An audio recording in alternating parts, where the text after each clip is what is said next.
본문이 우리에게 주는 중요한 교훈 한 가지가 있어요. 오늘 이 교훈을 가지고 남은 시간 말씀을 전하고 싶습니다.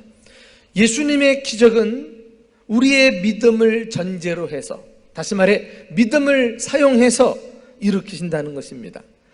예수님께서 아무리 시공간을 뛰어넘어 기적을 일으키는 능력을 가지고 있어도 내 편에서 믿음으로 반응하지 않으면, 다시 말해 믿음이 없으면 아무 일도 일어날 수 없다는 것입니다. 이 가나안 여인을 향한 예수님의 평가를 한번 들어보십시오. 여자여, 내 믿음이 크도다. 그리고 나서는 내 소원대로 되리라. 이렇게 능력 있는 말씀을 선포하지 않습니까? 오늘 우리 주님께서 우리의 믿음을 보실 때 이 가나안 여인처럼 칭찬받고 기적을 나타내는 귀한 믿음의 사람들 될 수 있기를 주님의 이름으로 축원합니다. 한번 따라할까요? 내 믿음이 크도다. 내 소원대로 되리라. 주님이 우리 믿음을 인정하시기만 하면, 내 믿음이 칭찬받을 만하면 하면 소원대로 이루어지는 축복이 있다니까. 그리하여 예수님이 크다고 칭찬한 이 여인의 믿음은 한마디로 소원을 이루는 믿음, 소원을 이룰 만큼 큰 믿음이라고 할 수 있지 않겠어요? 오늘 이 여인을 들여다보면서 과연 소원을 이루는 믿음은 어떤 특징을 가지고 있는지, 소원을 이루는 믿음을 가지고 우리가 어떻게 살아야 되는지 함께 살펴봅시다. 첫째는 소원을 가지고 주님께 나오시기 바랍니다. 여러분, 소원을 이루려면 역시 소원을 가지고 살아야지요. 이 소원, 바라는 것이 없으면 아무 일도 일어날 수가 없습니다. 그 유명한 히브리서 11장 믿음장에서도 믿음에 대해 시작하면서 첫 번째 강조한 것이 이면이잖아요. 자, 우리 한번 1절, 2절 다 같이 읽어보실까요? 시작. 믿음은 바라는 것들의 실상이요 보지 못하는 것들의 증거니 선진들이 이로써 증거를 얻었느니라. 믿음장을 시작하면서 바라는 것이 있어야 그대로 이루어지는 것이 믿음이다. 지금 이렇게 말하는 거예요. 자, 이 구절을요, 현대어 성경에서는 알기 쉽게 이렇게 번역을 해놓았어요. 한번 들어보세요. 믿음이 무엇입니까? 믿음은 우리가 바라는 것이 반드시 이루어진다는 확신을 갖는 게 아닙니까? 또한 아직 보이지 않는 미래의 일일지라도 우리가 기대하는 것이 반드시 눈앞에서 이루어진다는 사실을 의심하지 않는 게 아닙니까? 예전에 믿음의 선배들도 다 이러한 믿음으로 하나님께 인정을 받았던 것입니다. 이렇게 소개를 해 놓았어요.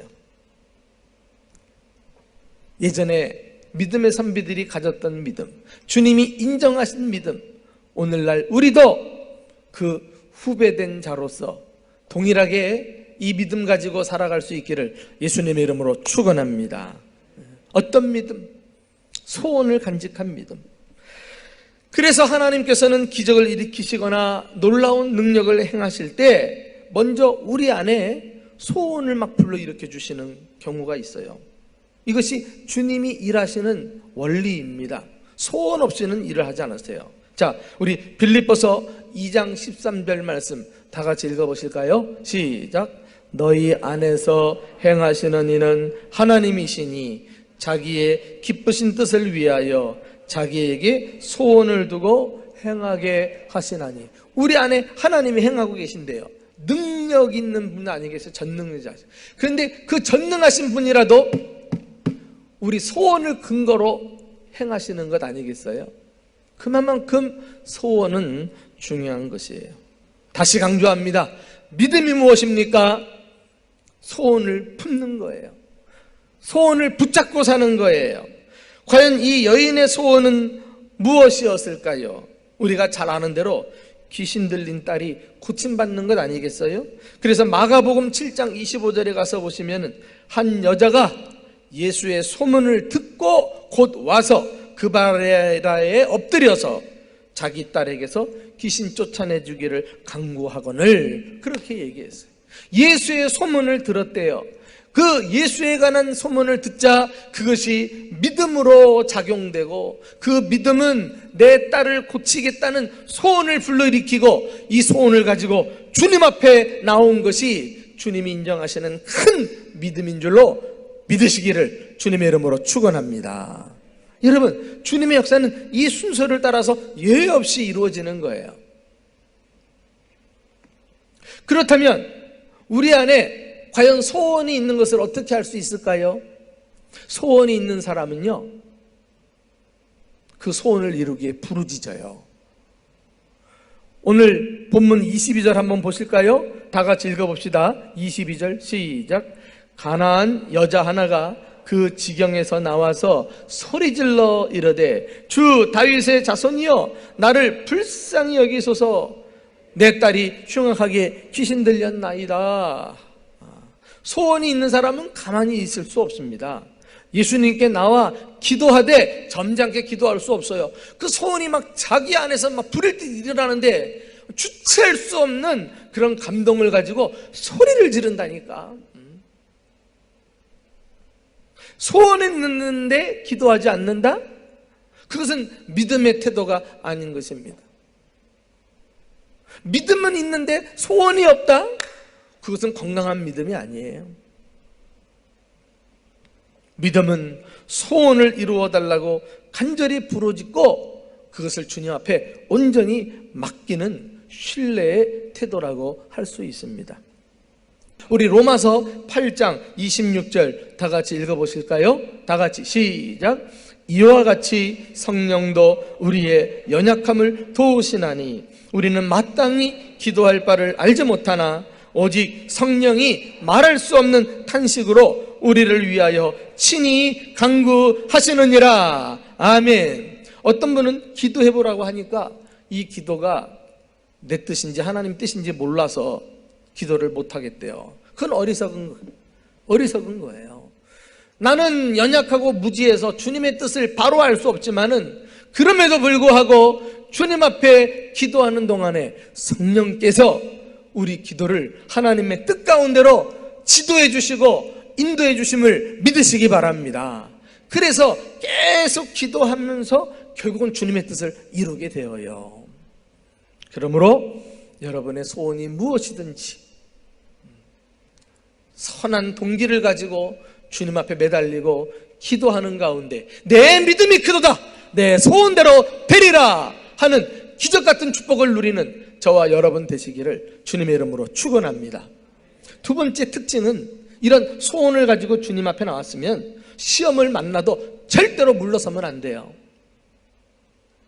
안타깝게도 신앙생활에는요, 잘 믿어보려고 하면 반드시 시험이 따릅니다. 이 가나안 여인이 만난 시험은 무엇일까요? 그가 부르짖은 대로 단번에 응답되었습니까? 그렇지 않아요. 이 여인은 적어도 3번 시험을 만난 것을 보게 됩니다.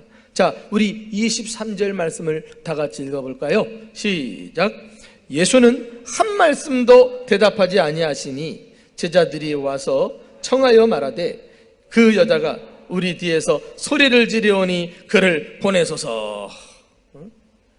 소리질러 다윗의 자손이여 나를 불쌍히 여기소서, 내 딸을 고쳐주세요 하고 기도했건만 예수는 한 말씀도 대답하지 않아 하신다. 첫 번째 시험이 침묵이에요. 예수님의 침묵. 열심히 기도하다가 응답이 더디고 주님께서 귀를 막고 듣지 않으신다고 느껴질 때, 그때 우리는 그만 낙심해가지고 기도를 멈출 수 있어요. 그렇게 하지 말라는 거예요. 사실 예수님의 침묵은 이 여인의 신앙을 간절히 더 믿음을 다지기 위해서 하시는 훈련이라고 할 수 있어요. 시험이었어요. 테스트였어요. 이 여인은 뒤로 물러서지 말고 계속 자기 안에 있는 소원을 주님 앞에 기도로 아뢰면서 그 소원을 간절히 더 원해야 했던 것입니다. 또 예수님께서요, 우리 기도에 침묵하실 때는 주님이 무관심하신 것이 아니라 오히려 주님께서 우리를 위하여 우리 편에서 일이 되도록 부지런히 일하고 계시기 때문에 주님이 침묵하실 수 있다는 사실을 아십니까? 때가 되면 역시 주님이 딱 응답하시는데 알고 보니까 아하, 이래서 주님께서 말없이 모든 일을 다 이루어 놓고 계셨구나, 이렇게 감사할 날이 와요. 주님이 안에 계셔서, 기가 먹으셔서, 무관심해서 침묵하시는 것이 아니라 우리를 잠잠히 사랑하고 계신 줄 믿으시기 바랍니다. 더 침묵할수록 주님 앞에 뜨거운 가슴을 가지고 나와 부르짖으시면 주님께서 응답하십니다. 두 번째 반대는 제자들의 비난이에요. 제자들의 비난. 그 여자가 우리 뒤에서 소리를 지르오니 그를 보내소서, 점잖게 보내소서 그랬지만 귀찮으니까 아유 이 여자 좀 내쫓으세요, 뭐 이런 말 아니겠어요? 여러분, 때로는 우리의 간절한 기도를 사람들은 이해하지 못하고 비난합니다. 우리 신앙생활에 대해서 반대하는 경우가 있어요. 그래서 열심히 뭔가 믿어보려고 할 때 힘을 빼가지고 기도할 용기조차 안 날 때가 얼마나 많습니까? 그런데 다른 사람들이 속절없이 비난할 때, 그때가 더욱 기도할 때라는 사실을 아십니까? 포기하면 마귀의 관계에 지는 거예요. 사탄 마귀는 우리가 기도하지 못하도록 항상 방해합니다. 그러므로 사람을 보지 말고 배후에 사탄의 방해하는 역사를 직시하면서 우리는 계속 꾸준히 기도함으로 나아갈 수 있기를 주님의 이름으로 축원합니다. 또 세 번째, 이 여자가 만난 시험은 뭐예요? 26절에 나와요. 26절 다 같이 시작. 대답하여 이르시되 자녀의 떡을 취하여 개들에게 던짐이 마땅치 아니하니라. 이 여인을 비롯해서 유대인이 아닌 이방인들을 예수님도 개라고 말했어요. 나는 이스라엘에게 보냄을 받았지 다른 데로는 보냄을 받지 않았다. 그러면서 하시는 말씀이 자녀의 떡을 취하여 개들에게 던지는 것이 마땅치 않다. 자, 우리 한번 예수님의 경우를 한번 볼까요? 히브리서 12장 3절 말씀입니다. 다 같이 읽어봅시다. 시작. 너희가 피곤하여 낙심하지 않기 위하여 죄인들이 이같이 자기에게 거역한 일을 참으신 일을 생각하라. 예수님이 십자가에 매달리시면서 극심한 고통 가운데서도 참으셔서 구원을 이루셨다는 거예요. 무엇을 참았어요? 자기에게 거역한 일을 행하신 사람들. 기가 막힙니다. 당시 제자들은 예수님을 버리고 도망갔어요. 배반한 겁니다. 병들들은 예수님의 머리에 가시관을 씌우고 짝대기 하나 들려주면서 네가 왕이라고 하면서 그 앞에서 조롱합니다. 거기다가 뺨을 쳤어요. 침을 뱉습니다. 그리고 막대기로는 사람을 조롱하다 따각따각 내리치고 있습니다. 여러분, 우리 이 중에 한 가지도 평생 당하기가 어려워요. 이 중에 한두 가지 당한 사람들도 있을 거예요. 근데 예수님은 모든 수모를 그 한순간에 짊어지고 십자가에서조차도 인내하셨다. 그래서 주님의 뜻을 이루어 주셨을진데 우리라고 그 작은 거, 사소한 거 왜 견뎌내지 못하겠어요? 그걸 참아야지 됩니다. 그래야 우리는 믿음의 행진을 계속해 나갈 수 있기 때문입니다. 이 마가복음 7장에 가서 보시면은 이 여인이요, 자기 딸에게서 귀신 쫓아내 주시기를 간구하거늘, 주님 앞에 이제 기도하기 시작한 모습을 보여줘요. 이 간구하거늘 이라고 할 때 이 단어가요, 미완료 시제예요. 미완료 시제. 이 말은 같은 행동을 완료되지 않고 계속해서 반복하고 있는 것을 나타냅니다. 그러니까 오로지 자기 딸을 살려내겠다는 이 소원을 가지고요, 포기하지 않고 무슨 일이 있어도 계속 강구한 거예요. 계속 강구한 거예요. 믿음이 이것입니다. 결코 물러서지 않고 포기하지 않고 아주 끈질기게 물고 늘어지는 거. 이 여인에게서 이런 태도를 봐요. 맨 처음에 예수님께 나와서 나를 불쌍히 여기소서, 나는 이스라엘 외에 다른 곳으로 보냄받지 않았다. 그걸 포기해야 되는데 나를 도와주소서 계속 기도합니다. 마치 야곱의 기도가 생각나는 거 있죠. 야복 강가에서 하나님과 겨루어 씨름할 때, 이건 고집이 세니까 힘의 근원인 허리 아래 관절뼈를 부러뜨리잖아요. 고관절뼈를. 뼈가 부러져 제대로 설지 못하고 질질질 끌려다니면서도 이 손을 놓지 않는 거예요. 뭐라고요? 나로 축복하지 않으시면 내가 가게 하지 아니하겠나이다. 밤새도록 붙들고 있다가 응답받은 줄 믿으시기 바랍니다. 마지막으로 이 입술로 믿음을 표현하시기 바랍니다. 성경은 참된 믿음의 요소 가운데 말로 그 믿음을 표현하는 것을 강조하는 것을 보게 되어요. 어디요? 우리 한번 로마서 10장 10절을 읽어보실까요? 시작. 사람이 마음으로 믿어 의에 이르고 입으로 시인하여 구원에 이르느니라. 무슨 말이에요?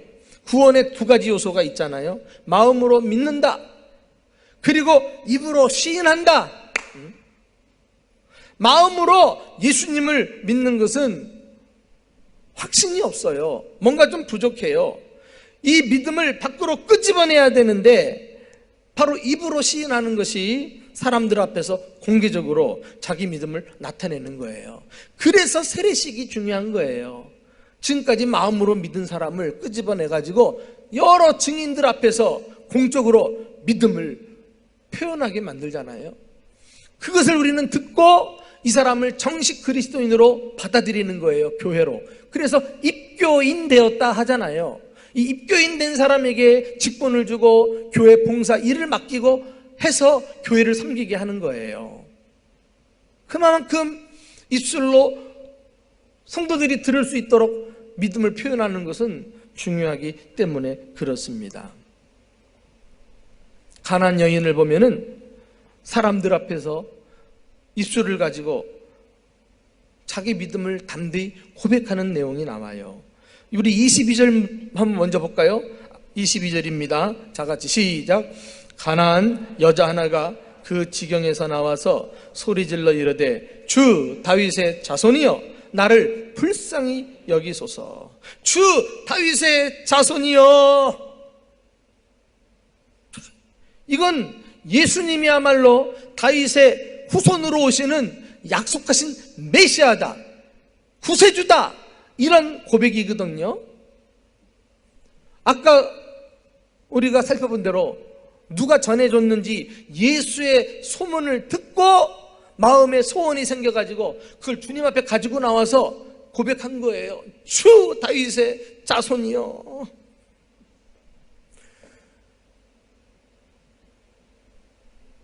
메시아이시여.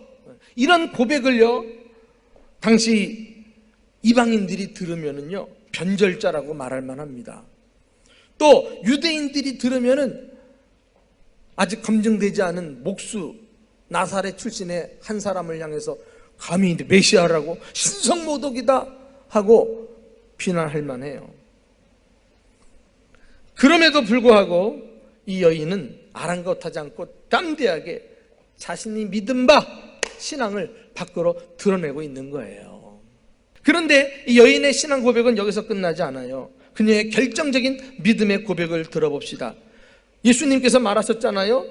자녀의 떡을 취하여 개들에게 던짐이 마땅치 아니하니라. 나는 이 말씀은 나는 이스라엘 사람들을 위해서 왔지 이방인들은 아니다, 이렇게 주님이 하신 말씀이에요. 이렇게 예수님이 거절하셨을 때 이것조차도 여인의 믿음을 테스트해보기 위한 것 아니겠어요? 그런데 주님의 기대에 딱 맞게 멋들어 쓰러지게 고백합니다. 우리 27절 다 같이 시작. 여자가 이르되 주여 올소이다마는 개들도 제 주인의 상에서 떨어지는 부스러기를 먹나이다. 할렐루야. 여러분, 기가 막힌 답변입니다. 고백입니다. 주여 올소이다마는, 주님이 말씀하신 것을 인정하는 거죠. 예수님의 그 주권과 주님의 능력을 100% 인정하는 거예요. 주님은 구주로서 유대인들을 능히 구원하시기에 오신 메시아임을 나도 압니다. 이런 말이에요. 주님이 유대인만 구원하시면 유대인을 구원하시는 구세주인 거 나도 인정합니다. 주님은 절대 주권자이시니까. 그럼에도 불구하고 개들도 제 주인의 상에서 떨어지는 부스러기를 핥아먹잖아요. 내가 바라는 건 바로 그거예요. 주님은 주권자이시지만은 주님 속에는 한량없는 은혜가 있잖아요. 불쌍하기는 긍휼하심이 있잖아요. 내 그 긍휼하심을 바라보며 부스러기 같은 은혜라도 나에게 주시기를 바랍니다. 적어도 내가 아는 주님은 이 종을 불쌍히 여기시고 거절하지 않으실 분임을 나는 확신합니다. 그 주님의 그 긍휼과 은혜에 근거해서 계속 믿음의 고백을 하고 있는 거예요. 다시 말해, 이 여인의 믿음은 자기 확신이나 자기 신념 정도가 아니라 믿음의 주여 온전케 하시는 예수님에게 집중되어 있었어요. 예수님이 어떤 분인지 그걸 깨닫고 예수님에 대한 신앙을 고백한 거예요. 주님은 절대 주권자이시며 한없는 사랑을 부어주시는 분이십니다. 지금 이 고백이거든요. 이 믿음이 있었기에 이방인이었지만은 조금 더 개의치 않고 주님이 자기들 같은 개만도 못한 사람들에게도 은혜 주실 것을 믿고 나아간 거예요. 그때 마가복음 7장에 가서 보시면은요, 예수님이 이 말을 들으시고 돌아가라, 합격! 이 말이 결정적인 기적을 나타내는 계기가 되었어요. 우리가 읽은 마태복음 본문에는 이 말씀을 듣고 나서 여자여 내 믿음이 크도다 이렇게 말했는데, 사실 헬라어 원어에는 감탄사가 있어요. 오 여자여 내 믿음이 크도다. 주님이 막 기겁을 한 거죠. 너무 놀래가지고. 아니 이렇게 큰 믿음을 가지고 있는 이방인이 있었다니, 어쩜 그렇게 내 마음을 다 노출시킨 양 다 꿰뚫어보는 이 마음, 그리고 그 믿음을 가지고 간구하니까 주님이라도 꼼짝 못하지 않아요? 근데 여러분, 여기서 주님을 향한 바른 신앙 고백, 믿음의 고백을 하는 사람들은 사실 일상생활 속에서도 그 언어 생활이 달라요. 하는 말이, 사용하는 말이 진취적이고 적극적이고 긍정적이고 그리고 신앙적인 말을 하면서 주님께서 그 말을 사용하셔서 기적을 나타내는 경우를 볼 수 있습니다. 내 믿음이 크도다, 내 소원대로 되리라. 오늘 이 말씀을 가슴에 품고 무명의 이방인인 개같이 취급받던 여인이라도 축복을 경험한 것처럼 우리의 남은 삶도 하나님의 기적의 주인공으로 살아가는 저와 여러분 되시기를 예수님의 이름으로 축원합니다.